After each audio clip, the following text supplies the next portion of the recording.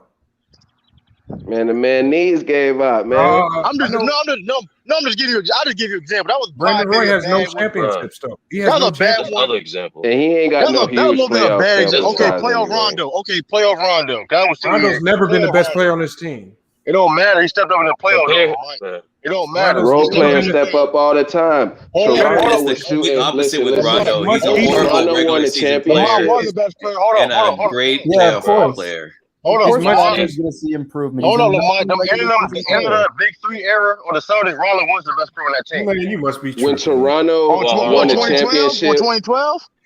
2012, I'll give you. But they won a lot of. They won a lot of games. Before 2012, no. Come on, bro. Rondo, stop. Rondo never was the best player. Come on. Oh, 2012, yes, he was. 2012. He was the best player in 2012. 2012, yes, he was. Look, they choked against the Heat in 2012, so they didn't choke. He ain't performed that well. He did. Look at his numbers. That was state on business. Everybody talking about is playoff. Role players step up in the playoffs. Look at the 2019 Raptors. They were shooting 50% from the field as a team in a lot of them playoff games, even in the finals.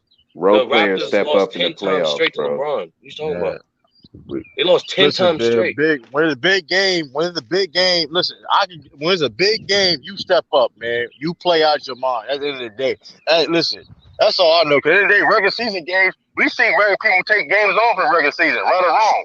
So Rondo is not a role player? No, but what you mean? Was he not a role player? Was he always a role player? No. So what are you saying?